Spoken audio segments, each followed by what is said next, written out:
with additional tariffs. Let's go live to CNN senior White House reporter Kevin Liptak. So, Kevin, what is the president saying about this potential escalation here? Yeah, and it's a major escalation in this tit-for-tat tariff war between Washington and Beijing. Remember, Pam, last week President Trump applied that 35% reciprocal tariff on China. China retaliated, applying its own 34% tariff on the United States. Now President Trump saying this: if China does not withdraw its 34% increase above their already long-term trading abuses by tomorrow, April the 8th, the United We are following the breaking news of President Trump threatening to slap China with additional tariffs. Let's go live to CNN senior White House reporter Kevin Liptak. So, Kevin, what is the president saying about this potential escalation here?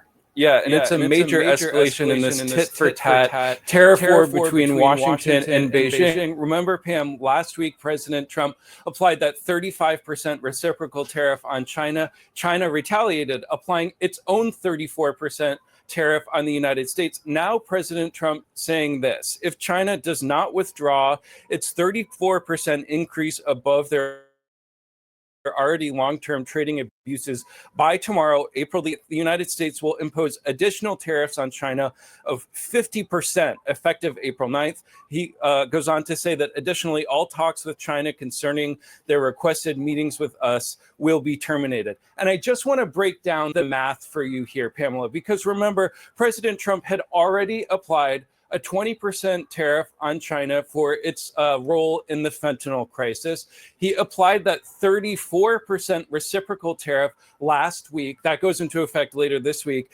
Now he's threatening this additional 50% retaliatory tariff on China, this tit for tat back and forth. That would bring the total tariffs on China by the United States to 104%, which is a huge number. China, the world's second largest economy, one of the United States' largest trading partners. This could have a serious effect for American consumers, given the amount of goods that come into the United States. And I think just as we have seen today, the market's clearly looking for some kind of off-ramp here, for some kind of easing on the part of the president. This shows that the president is very much committed to this tariff plan. Exactly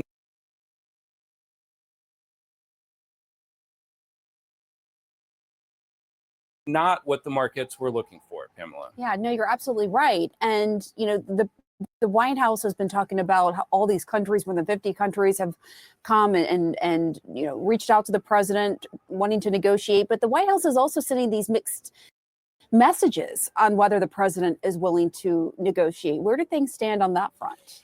Yeah, it seems to be this, that the president is willing to talk to these countries about potential trade deals, but that the bar will be very high for him to lift these tariffs. That seems to be the combination of what you're hearing from White House advisors today. We do know this morning that the president spoke to the Prime Minister of Japan, that country looking to ease up some of the tariffs on them, saying that they will be sending a high-level delegation to the United States to talk about trade. The president will also discuss this with the Prime Minister of Israel, Benjamin Netanyahu, later today. He imposed a 17% tariff on Israel last week, but in a way, that's a cautionary tale. Remember, Netanyahu lifted customs duties on U.S. imports to Israel, but the president went ahead with that tariff anyway. Yeah, exactly. That's absolutely right. Kevin Liptak, thank you so much. Wolf?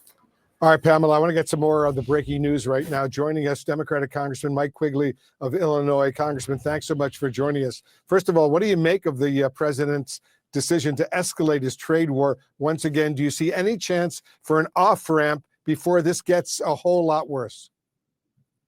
I don't see it coming from the president of the United States. You talk about a very strange world we live in. I'm, the liberal Democrat from Chicago, agreeing with headlines from the Wall Street Journal, the dumbest trade war in history. Very concerned, as are my constituents, with extraordinary cost increases, a recession, and the volatility in the markets that create uncertainty and great economic peril for our country. I think the bigger concern right now is it's part of a larger issue where this country, through the president, thinks that we can stand alone. 4% of the world's population, we're going to be less secure financially, and we're going to be more vulnerable in every other way from threats from across the seas. I do want to start by talking about this sort of tit-for-tat trade war between the US and China. Obviously, a lot of threats in the air between both countries. Donald Trump now threatening to slap an additional 50% tariff on China if China does not pull back its 34% tariff hike. Just explain to us the potential consequences and which economy stands to lose more from this escalating trade war. Well, it's hard to know which is going to lose more, but it's easy to tell you which consumers will lose more, and that's us, right? I mean, we consume in the United States and throughout the West huge amounts of Chinese goods for everyday life. Think about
for everyday life. Think about, just to take the most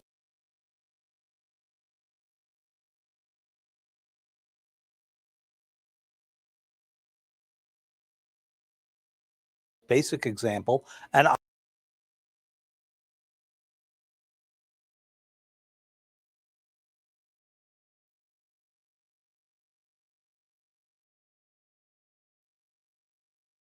iPhone, which now markets at what, $1,100 for the newest models of them. And if you ended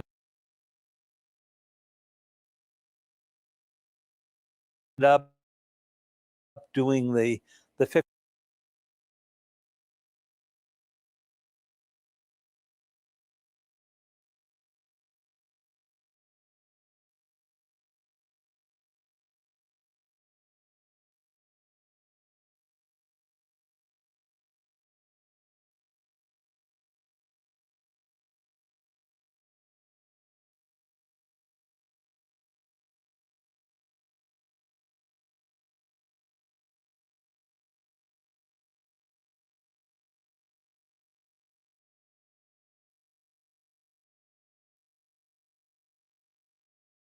50% hike on components, you're probably adding another $500 or so to that.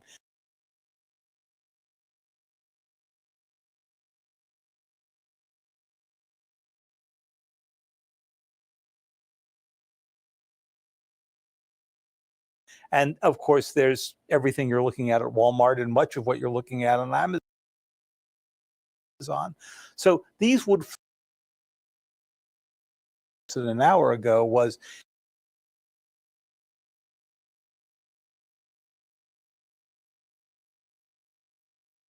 if you know much about the Chinese structure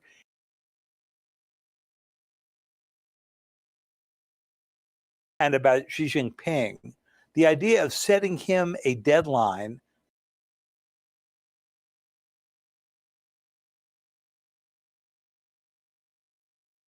to back down in 24 hours, he's not going to do that. He's not going to end up looking weaker to Donald Trump. And it's just not in the DNA of the Chinese leadership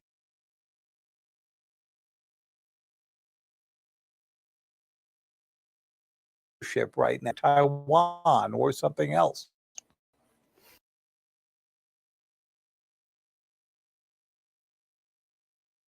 So, and David, we had Rahm Emanuel on last week, and he said the irony here is here's a president who campaigned on ending all wars, and he's starting one. And he said, no, it's not a combat war involving F-16s or anything like that, but it's a trade war. And if you think about one of the purposes that free trade or any type of trade relations and trade alliances serves is to hopefully avoid physical wars as well. And you have a president now who has fired his U.S. cybersecurity chief, cyber command chief, because of a conspiracy theorist apparently reportedly coming to the White House and suggesting he's not loyal. You have a president who continues to conflate friend and foe and saying that even our friends are treating us worse than our foes. Just give us a sense of where that puts us in the United States. Sure. Well, first of all, I mean, just any reading of the history of the past century is trade conflict can frequently spill into military conflict. We've seen that happen time and time again. It was the source of the War of 1812 with Britain, right? But you also saw elements of that in World War I and so forth. Separate and apart from the history lesson here, the conflation of our adversaries with our allies is bound to come back and haunt the United States, I think. What is our greatest military, which you can't really go use? And the answer is, it's our alliance system. Who is it that we have tariffed heavily in the course of this? Japan and South Korea, who are linchpins of the effort to contain Chinese. Why poison that relationship? I don't know. And if the president turned around and said, well, this is about trade, not about politics, go explain what we heard over the weekend about why it was that he did not put any tariff penalties on Russia. Yeah. Because we're in the middle of a negotiation for peace in Ukraine. By the way, there are tariffs that were put on Ukraine. So obviously politics has entered into the setting of these tariffs, and yet not with our main allies in Europe or Asia. All right, David Sanger, live for us there. Thank you.